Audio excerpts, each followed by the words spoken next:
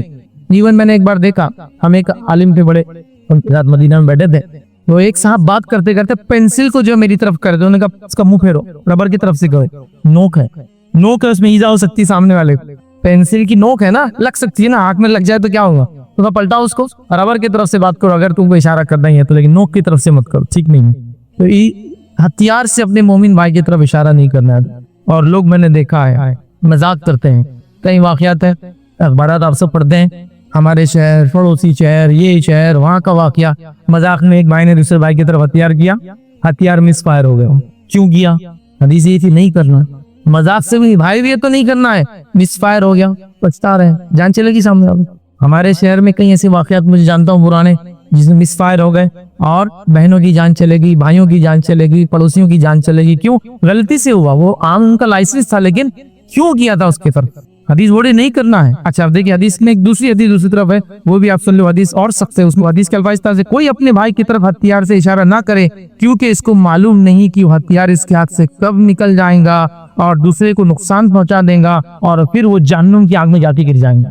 مطلب آپ نے ہتھیار کیا, انٹینشن نہیں تھا چلانے کا, ہتھیار چل گیا, انسان کو نقصان ہو گیا, مر گیا, نقصان ہو گیا, یہ جہنم میں جائیں گا. اب یہاں یہ نہیں بول سکتے مجھ سے غلطی بھی, چونکہ حدیث نے پہلے بتا دیا تھا اس کی طرف اشارہ بھی مت کر دا, اب جہنم میں جائیں گے, کیونکہ آپ نے فرمایا یہ غلطی کرتا ہے پھر جہنم کی گڑھے میں جاتا ہے.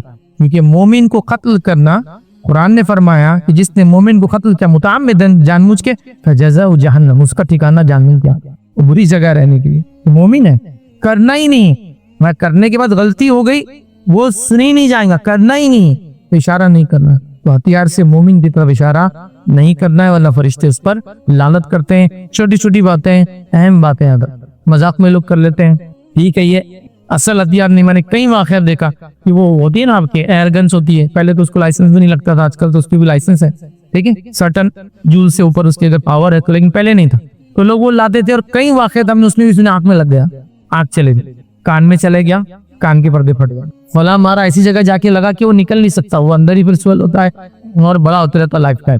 یہ سارے مسائل ہوتے ہیں. تو اللہ کے لیے کسی بھی قسم کا ہتھیار, وہ لوہے کا ہے, نوکیلا ہے, کچھ بھی ہے, بس اپنے مومن کی طرف نہیں کرنا ہے, اس کو رول بنائیے, ورنہ یہ چھوٹی چھوٹی چیزیں ہوتی ہیں, بڑی بڑی غلطیاں ہو جاتی ہیں, انسان پچھتاتا ہے, اس کا فائدہ نہیں. آخری بات جو آج میں رکھوں گا بہت مختصر رکھوں گا, کیونکہ حدیث بہت لمبی ہے یہ, لیکن اس کو بھی رکھوں گا. حالانکہ اسے بد دعا کے الفاظ نہیں ہیں, لیکن خیر کے خلاف الفاظ ہیں, اچھائی کے الفاظ نہیں ہیں. اور اس میں جبرائیل علیہ السلام جو ہے اس شخص کے لیے خیر کی دعا نہیں کر رہے ہیں, بلکہ خیر کے خلاف بات کر رہے ہیں. حالانکہ بد دعا کے لفظ نہیں ہیں, لیکن اس کو بھی علماء جو ہے بد دعا میں کاؤنٹ کرتے ہیں. وہ بڑی مشہور روایت ہے, صحیح ابن حبان کی روایت ہے, بہت طویل روایت ہے, بس مختصر رکھوں گا. وہ روایت وہ ہے جس میں نبی کریم صلی اللہ علیہ وسلم نے ایک بار اپنا ممبر منگوایا اور ممبر پہ چڑھے, پہلی سیڑھی پہ قدم رکھا, آمین, دوسری بھی قدم رکھا, کہا آمین, تیسری بھی قدم رکھا, کہا آمین. صحابہ نے کہا یہ عمل آپ نے پہلے کبھی نہیں کیا, یہ کیا تھا, آپ نے 3 سیڑھیاں چڑھی آمین کا.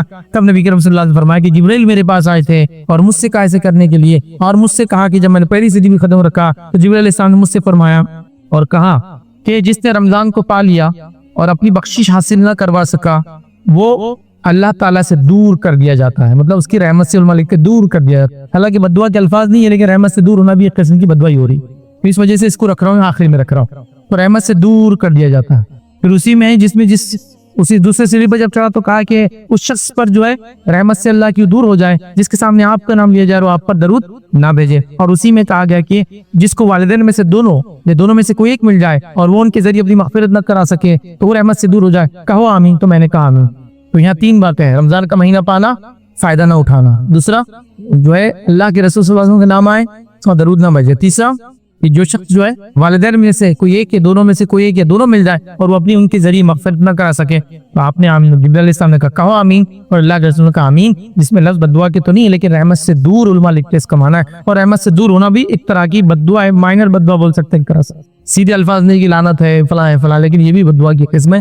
تو لہٰذا رمضان کا مہینہ پانے کے بعد مغفرت کرانا چاہیے, مطلب اس کی تیاری کرنا چاہیے اسپیشل. دوسرا, نبی کریم صلی اللہ علیہ وسلم کا نام کبھی بھی بغیر درود کے لینا نہیں چاہیے, خاص طور سے جب آپ کا نام آ جائے تب تو بالکل بالخصوص ہو جائے گا چاہے وہ کسی فارم میں آپ محمد بولتے ہیں یا احمد بولتے ہیں صلی اللہ علیہ وسلم، آپ نے تب تو درود بھیجنا ہی ہے. اور سب سے چھوٹا درود کون سا ہے معلوم آپ کو؟ صلی اللہ علیہ وسلم.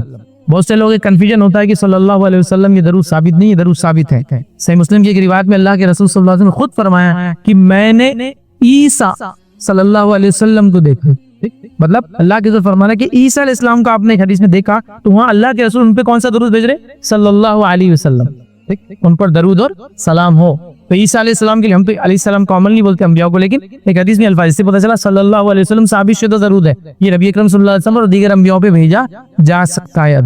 بہت چھوٹا ہے نا، تو اتنا تو بول سکتا ہوں. اور ان لوگوں کو تھوڑا سا اس معاملے میں وعید ہے جو اللہ کے رسول صلی اللہ علیہ وسلم کا نام پتہ نہیں مصروں میں، شاعری میں، قوالیوں میں، نعتوں میں وہ کنٹینیوس لیے جا رہے ہیں اور صلی اللہ علیہ وسلم غائب ہے. پھر آپ دوسرا نام لیں جو نام نہیں ہے، نبی، رسول، جس کو اللہ کے رسول دوسرے ہے نا چیز جس میں اشارتاً کہا گیا، مزمل، مدثر، ٹھیک ہے، یا پھر بھی اشارہ تو ہم یہاں بھی کہیں گے کہ نبی اکرم صلی اللہ علیہ وسلم، پھر بھی کہہ دیں گے. لیکن یہاں نام بھی ہوتا ٹھیک ہے چونکہ نام نہیں ہے، لیکن جب نام آ جائے اس تو پھر تو بھیجنا ہی آپ کو واجب، ورنہ یہاں ہم رحمت سے دور ہو جائیں گے. اور تیسرا والدین بڑا مقام رکھتے ہیں، دیکھیے ان کو کبھی ہم ناراض نہ کرے، پریشان نہ کرے، بلکہ وہ ہمارے مغفرت کا جیتے جی ذریعہ ہے، تو اس کو ذریعہ سمجھ کے فائدہ اٹھانے کی کوشش کرے. بہرحال اس حدیث کے اندر یہ 3 باتیں تھیں. اور بھی کہاں سے ہوں گی دعا کی شرائط میں تو اترو، پہلے کنڈیشن تو لاگو کرو. ٹھیک ہے، تو آئیے دعا کی فضیلت کیا ہے. میں نے کچھ تو باتیں رکھی اور رکھ دیتا ہوں. دعا آپ صلی اللہ علیہ وسلم فرمایا عبادت ہے، جامع ترمذی کی روایت. اسی طرح اللہ سے دعا مانگنے والا جو ہے بڑی عظمت والا عمل ہے. اللہ سے دعا مانگنا عظمت والا عمل ہے. ترمذی کی روایت ہے، آپ صلی اللہ علیہ وسلم فرمایا کہ دعا سے زیادہ عظمت والا کوئی عمل اللہ کے نزدیک نہیں ہے. دعا کرنا بہت عظمت والا عمل ہے اور اس سے زیادہ عظمت والا اللہ کے نزدیک کوئی عمل نہیں. اسی طرح دعا تقدیر بدل سکتی ہے. آپ صلی اللہ علیہ وسلم نے فرمایا، یہ بھی جامع ترمذی کی روایت، آپ نے فرمایا اگر کوئی چیز تقدیر کو بدل سکتی ہے تو وہ دعا ہے. کتنی افضل چیز ہے نا دعا. سب کر سکتے ہیں اور سب کی قبول بھی ہوتی ہے، تو دعا ہے. اسی طرح دعا نازل شدہ اور غیر نازل شدہ تمام آفت اور بلاؤں کا حل ہے. آپ صلی اللہ علیہ وسلم فرماتے ہیں، یہ جامع ترمذی کی روایت آپ نے فرمایا اور کہا جو ہے دعا نازل شدہ آفات اور جو ابھی نازل نہیں ہوئی سب کے لیے نفع بخش ہے. لہٰذا اے اللہ کے بندو دعا ضرور کرو. مطلب جو بلائیں تم پر نہیں آئی اور جو بلائیں آئی ہوئی ہیں دونوں کو ٹالنے کا حل راستہ کیا ہے؟ دعا کرو. یہ نہیں کہا کہ اے امت مسلمہ کے ولیوں تم دعا کرو، سب سے کہا نا. اگر خاص ہوتی دعا کہ اللہ گناہ گار کی نہیں سنتا تو کہتے نا کہ اے امت مسلمہ کے نیک لوگوں تم دعا کرو، اس لیے کہ جو بلا اتری ہے اور جو اترنے والی ہے وہ اسے ٹل جاتی. نہیں کہا نا، تم سب دعا کرو. ٹھیک ہے، ہم سب سے کہا. اسی طرح دعا کرنے والے کو اللہ کبھی محروم نہیں رکھتے. دعا کے لیے ہاتھ اٹھانا یہ مسنون ہے، سنت طریقہ یاد رکھیے. آپ ہاتھ اٹھانا چاہیے دعا کے لیے، لیکن ہاتھ بہت لمبے نہیں پھیلانا، سوائے اس کے کہ آپ صلی اللہ علیہ وسلم جب ہاتھ اٹھاتے تو ہاتھ نزدیک ہوتے، ملے ہوئے ہوتے. حدیث میں آتا ہے ہاتھ ملے ہوئے ہوتے. ٹھیک ہے، اور جب آپ اشد بہت شدت ہوتی تو ہاتھ کو دور نہیں کرتے. وہاں پر شدت کی دعا تو ہاتھ کھولتے جاتا ہو نہیں. جب آپ شدت سے دعا کرتے تو ہاتھ اوپر کی طرف جاتے. جتنی شدت ہوتی دعا ہوتی کہ بدر میں آپ نے ہاتھ اتنے اوپر کیے تھے کہ آپ کے بغل نظر آ رہے تھے، اور بارش نماز استسقاء میں آپ اتنے اوپر ہاتھ کرتے الٹے کرتے کہ آپ کا بغل نظر آتا. تو دعا کی شدت جتنی زیادہ ہوں گی آپ ہاتھ اتنے اوپر اٹھائیں گے اللہ کی طرف، اوپر کی طرف. یہ عاجزی کی علامت ہے. اور ظاہر سی بات ہے بندہ ہاتھ اٹھا رہا ہے مطلب کچھ مانگ رہا ہے، ایک بھیکاری کی حیثیت سے کھڑا ہے. ٹھیک ہے، عاجزی کی علامت ہے. میں یہ بھی نہیں کہوں گا کہ ہاتھ کھلے رہتے دعا نیچے گر جاتی، ایسا نہیں ہے. یہ سب اللہ کا غائب کا معاملہ ہے.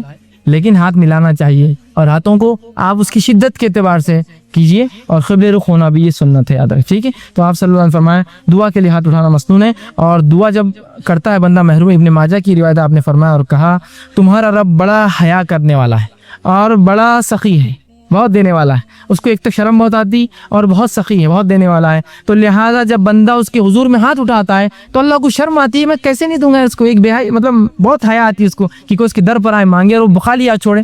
تو اللہ کے رسول نے جب بندہ ہاتھ اٹھاتا ہے تو اللہ بڑا حیا دار ہے، بڑا سخی دینے والا ہے. تو اس کو شرم آتی ہے، حیا آتی ہے کہ اس بندے نے جس نے ہاتھ اٹھایا اس کو خالی کیسے جانے رہا. تو کچھ نہ کچھ ضرور ڈالتا ہے آپ کی جھولی میں. یاد رکھیے، یا تو چیز کے بدلے چیز، دعا کے بدلے اس کے بدلے آخرت میں ثواب، یا اس کے بدلے ایک مصیبت ٹالتا ہے، اس لیے کہ اس کو حیا آتی ہے آپ کو لوٹانے کے اندر. ٹھیک ہے، تو ہاتھ اٹھانا بڑا سنت ہے اور اللہ تو. اسی طرح جو ہے دعا کے تعلق سے بات آتی ہے، اس کے کچھ آداب ہیں، ان آداب کا بھی لحاظ رکھیں. ان آداب کا ہم لحاظ نہیں رکھیں گے تو ہو سکتا ہے دعا جو آپ کہتے قبول نہیں ہو رہی یا ہم کو لگ رہا ہے اس کا ہو سکتا ہے. آئیے سنیے دعا مانگنے کے لیے جو ادب رکھنا ہے. جامع ترمذی کی روایت ہے، ایک شخص آیا، 2 رکعت نماز پڑھی، نماز کے بعد اس نے دعا کی اے اللہ میری مغفرت کر، مجھ پر رحم کر، اور اس کے بعد چلا گیا. آپ نے کہا اس کی قبول نہیں ہوئی. صحابہ نے کہا اس کی قبول نہیں کیوں؟ تو آپ نے فرمایا جب دعا کرو تو سب سے پہلے اللہ کی حمد و ثنا کرو، تعریف بڑائی بیان کیجیے اللہ کی، سورہ فاتحہ ہے، سورہ اخلاص ہے، اللہ کی حمد و ثنا، اس کے بعد مجھ پر درود بھیجو اور اس کے بعد اپنی حاجت رکھو۔ تو دوسرے صحابی نے سن لیا، فوراً گئے، نماز پڑھی، اس کے بعد الحمد ثنا کی اور رسول اللہ صلی اللہ علیہ وسلم پہ درود بھیجا، اور اس کے بعد جو ہے اپنی دعا کہ اللہ کے رسول نے فرمایا اس کی قبول ہوئی۔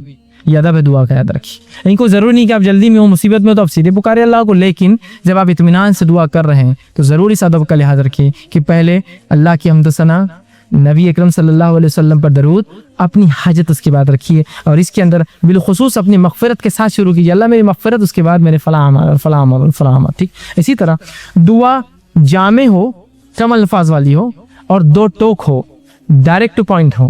جامع سمجھتے آپ؟ کم الفاظ والی، آپ صلی اللہ علیہ وسلم لمبے لمبے الفاظ پسند نہیں کی دعا میں، خوب لمبے لمبے اشعار پڑھ رہے، یہ پڑھنے، جامع ہو۔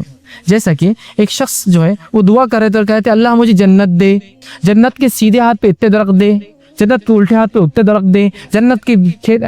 تو ان کے والد نے کہا آپ صلی اللہ علیہ وسلم نے ہمیں منع کیا تھا ایسی دعاؤں کی تعلق سے، ایسی تفصیلی جامع دعا کرو، جنت دے۔ اب جنت میں سب کچھ مل جائے گا نا، یہ خامخواہ کیوں کر رہے تم اتنے جھاڑ ادھر اتنے جھاڑ ادھر، یہ اللہ خود دے دیں گے یہ سب۔ اور جہنم سے پناہ مانگنا ہے تو صرف یہ دعا کرو اللہ جہنم سے پناہ دے، اتنی تفصیلات کیوں کی جہنم کی، یہ پناہ دے اور وہاں سے پناہ دے، صرف آپ کر لیجیے خالی، سمجھ رہے ہیں بات کو؟ تو جامع ہوئے، لمبے لمبے الفاظ، تفصیلی نہ ہو، جامع ہو، اللہ جنت دے، جنت کی نعمتیں خود مل جائیں گی نا ساتھ میں، اس کو کیا آپ کو ضرورت بولنے کی اتنے جھاڑ، اتنی حوریں، اتنے فلاں، اتنے گھر، اتنے پیسے کی ضرورت ہی نہیں ہے نا، جنت مل گئی، سب کچھ آ گیا، جہنم سے بچ گئے، سب کچھ ہو گیا۔ اتنا کیوں کہ اللہ جہنم کے وہ حصے سے نجات دے اور وہ حصے سے نجات دے اور وہ حصے سے، حالی آپ بول دیجیے بس، بات سمجھ رہے آپ؟ ٹھیک ہے، تو جامع ہو اور دو ٹوک ہو، دو ٹوک۔ یہ دعا کوئی نہ کرے اللہ تو بہتر سمجھے تو دے، یہ دعا درست نہیں۔ کیوں؟ اللہ پہ کوئی اتھارٹی ہے کہ جو بہتر سمجھے گا اور نہیں سمجھے گا؟ اس کے پاس تو پوری ملکیت ہے، وہ تو دے ہی سکتا ہے۔ آپ مانگیے کیا مانگنا ہے آپ کو، بولیے اپنے رو اللہ یہ چیز مجھے خیر ہے تو دے دے، ختم۔ تو چاہے تو خیر دے دے، یہ کوئی آپشن نہیں۔ اللہ کے اوپر کیا کوئی باس ہے اس کا جو اس کو وہ کرے گا کہ تو چاہے تو مطلب وہ کسی سے پوچھے؟ ڈائریکٹ اپنے دو ٹوک الفاظ میں کیجیے اللہ یہ چیز خیر ہو تو دے دے، بس ختم۔ دو ٹوک ہو، مضبوط الفاظ ہو، جامع الفاظ ہو، کم الفاظ ہو، اور اپ ٹو دا پوائنٹ ہو دعا اپنی۔ اور یہ نہیں کہ اللہ کو آپشنز کے ساتھ تو خیر تو بہتر سمجھے تو دے، بلکہ آپ نے کہا سیدھے اپ ٹو دا پوائنٹ، آپ کہے اللہ اگر خیر ہو تو یہ چیز مجھے دے دے، شر ہو تو اس سے محفوظ رکھ، ختم ہو گیا۔ دو ٹوک الفاظ میں کہے، یہ نہ کہے، صحیح بخاری کی روایت یہ نہ کہے کہ جو اللہ تو چاہے تو، بلکہ اللہ کے اوپر کوئی بڑا نہیں، اس کا حاکم نہیں کوئی، وہ خود سنتا ہے، لہٰذا دو ٹوک الفاظ میں دعا کرو۔ اسی طرح دعا مانگتے ہوئے دعا کی قبولیت کا آپ کو یقین رکھنا ہوگا دل میں۔ جب آپ شخص سے دعا کریں گے نا، ہوتی نہیں ہوتی چلو کر لیں گے، لیکن اب دعا نہیں ہوتی قبول آپ کی، اب نہیں ہوتی، چونکہ آپ ایسی بارگاہ میں جا رہے ہیں جو اتنا غنی ہے، جو کسی کو لوٹاتا نہیں ہے، اور وہاں جاتے فقیر یہ سوچے کہ ملے گا نہیں ملے گا، چلو مانگ لیتے ہیں، پھر نہیں ملتا۔ مانگنے والے کو بالکل ڈٹ کر جانا چاہیے کہ اس دربار سے کوئی واپس نہیں جاتا، یہاں تو بھر دے جھولی کس کس سے چالو ہے، تو رب کس کو کیسے وہ کریں گے، وہ تو دینے ہی والا ہے۔ تو آپ یقین کریں کہ دعا قبول ہونے والی میری، وہ 3 شکلوں میں، وہ یاد رکھیں ہمیشہ، اور پھر دو ٹوک الفاظ میں کیجیے، یقین کے ساتھ کیجیے اللہ قبول کریں گا، اور دعا پوری توجہ اور یکسوئی سے کیجیے، دعا میں خشوع ہو، جیسا نماز، روزہ، زکوٰۃ، حج، ذکر و اذکار، تلاوت قرآن میں خشوع، تو اسی طرح خشوع ہو۔ یہ نہیں کہ آپ بہت سے لوگ دعا کرتے ہیں ہاتھ چالو ہے بس کچھ تو بھی چل رہا ہے، بس مطلب کوئی ان کو دعا میں خشوع نہیں، بس اور